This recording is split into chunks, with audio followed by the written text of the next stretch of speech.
Hello, this is Oscar. The project's name pays of Pilgrim, Strangers of the Earth.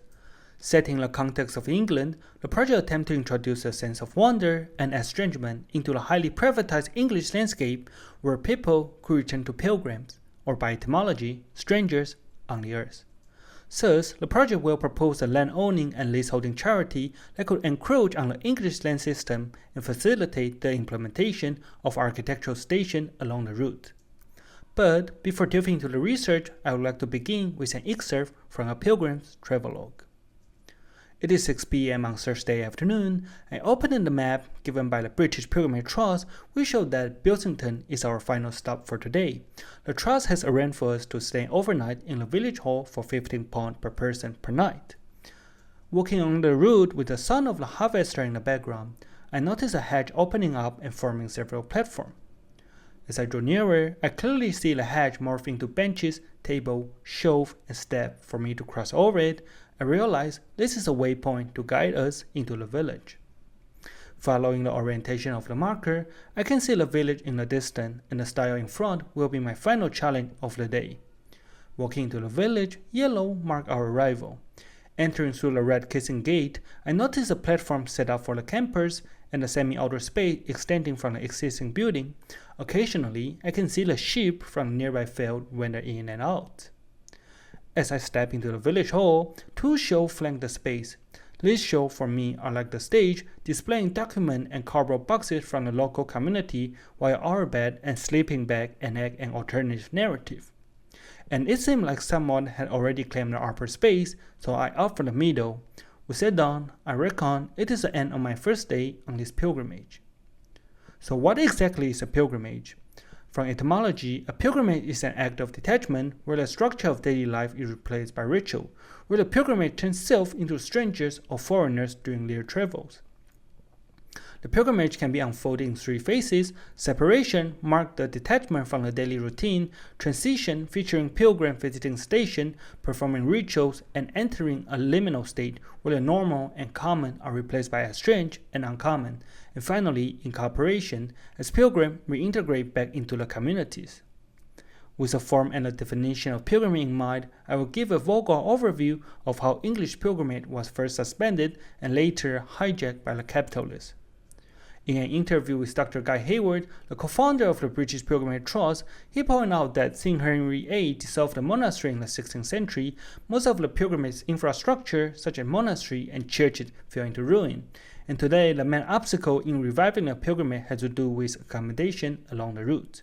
In addition, the very privatized land ownership hindered the potential to camp or sleep on the common land when the accommodation is insufficient. The second problem is that, as Byung-Chul Han argued, the notion of rest now has degraded into leisure and recreational time that serve only for the capitalist mode of production. So now we can see that pilgrimage is being packaged into luxurious trip with booked van and hotel, or degraded to purely an urban retreat. In Agamben's term, the pilgrim now become tourists who only aim for the capitalist mode of exchange and consumption. Fortunately, some existing forces are already reacting to these two challenges. The Century Starter Pack issued by the British Pilgrimage Trust assists village hall and church like St. Mary Church at Pectorbourne in offering a place for pilgrims to stay overnight. Alongside the sanctuary, Champing, promoted by Church Conservation Trust, transformed the non-functional churches into rental accommodation. The Church of St. Mary the Virgin at Fordwick, for example, could be rent from the trust at the price of £49 per dot per night. This reappropriation transformed the church into a space with multiple definitions, where religious rituals such as prayer and procession, and profane activities such as camping and sleeping occur side by side. In this sense, by intertwining the sanctity of church and the intimacy of the bedroom, the church and its architecture transform into a theatrical stage, weaving together two disparate events into one estranging experiences. In using this syncretized church as a reference, the parties seek to propose a series of small theatrical stations along the route, and here, estrangement will take their central stage, and the retrofitted users are the strangers of the modern age. Firstly, the project proposed the Pilgrimage Network Trust, a land-owning and lease-holding charity with an objective to turn the existing fabric along the route into the pilgrimage station. The charity will be guided by the broader populace rather than a selected few, diminishing the strong presence of authority and powers. In other words, the Pilgrim Network Trust is a Trojan horse for common ownership that allows pilgrims to stay on the estranging experience rather than returning to the city due to the lack of infrastructure. Utilizing the charity as a legal foundation, the project will be tested on the last phases of the existing Old Way pilgrimage route from Appledore to Canterbury. And this pilgrimage map will be divided into 4 days from Appledore to Bilsington, Bilsington to Sordut, Sordut to Barham, and Barham to Canterbury. And the map will illustrate a series of small pockets along the route that could be given or co-managed by the Pilgrimage Network Trust. Throughout the 4-day passage, participants will repeatedly encounter various elements that typify the English landscape. This typical type or the common sense are the primary field of interest for the project to appropriate and estrange from. As now the research and project unfold, I will continue the travelogue as going through other stations. After spending the night in Bilsington, today's weather is somewhat overcast, and it seems like the rain is on the way. I recall there is a ruined chapel nearby, and to my surprise, upon opening the map, I discovered that the trust has transformed the chapel ruin into the station. Following the footprint on the muddy path, I speeded up, and I hoped the rain would hold off a little bit longer. As the wind picked up, a vivid yellow curtain caught my eyes ahead. I realized it is a waypoint for Bellarica Chapel, where the typical fence has been replaced with a yellow chain curtain. As I stepped onto the platform and looked down the hills, I noticed the chapel wasn't far ahead. Yellow will mark our arrival again, and standing in the distance, I see a timber frame shelter covering the entire site and protecting the scheduled monument from the rain.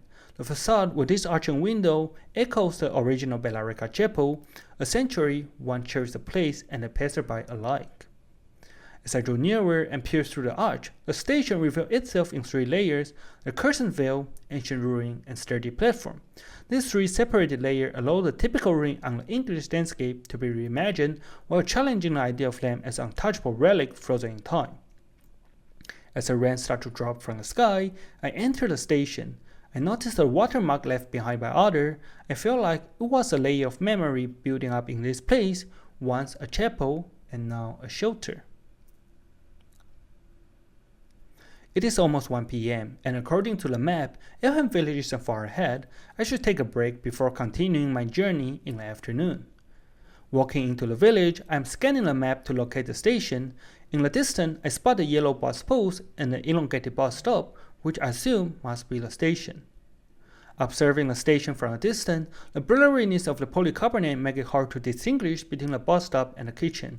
It reminds me of a theatrical stage one more, where the performance is a synchronization of these 2 distinct elements. Glancing downward, I noticed the typical curbstone had been merged with the podium of the station, which again enhanced the feeling of estrangement. Entering the station through the gap designed for boarding and exiting the bus, I noticed that others has already been enjoying their meal on the benches. I sit inside the bus stop and enjoy my lunch before gearing up for the afternoon journey. This bus stop, doubled as a communal kitchen, offering a different experience from the nearby restaurant and pub, it is a more budget-friendly option and also adds a sense of estrangement I've always been experiencing along this journey. After lunch, it is time for me to depart and continue my journey to Barham. This is the last day of my pilgrimage, and the map revealed that the trust has synchronized the tunnel ahead into the next station. Navigating through the crossroad, the red waypoint clarified the direction for me. It is an unnoticeable path along the river, hidden by wall and weeds. The waypoint features perforated brick and water features. I can't help but wonder if it will be similar to previous waypoint, hinting at the upcoming station. As I follow the marker, the tunnel reveals itself, but what is more strange is the steam coming out of it. This time, similar to the waypoint, red signals arrival. Gazing into the tunnel and watching the steam dissipate, the station is a shower station with 30 basin and shower unit along with 2 mechanical rooms. Noticing a new extension, I see it is crafted from brick with perforation at both the top and bottom for ventilation while preserving certain degree of intimacy of the spaces. As I walk into the tunnel, and the path was bordered by a showering unit situated atop the stepping platform. I think in this station or stage, water and steam are the protagonists, where amidst the mist and flow, a realm of wonder emerges, offering another possibility to the existing norm. So, when we zooming out to the scale of the entire pilgrimage, the pilgrimage network trust emerged as a legal Trojan horse to replace and crack open the seemingly static English land system with a shared and common structure that allows and offers alternative possibility. So in the end, it will be a pilgrimage, a journey without a destination, and with no clear sense of purpose.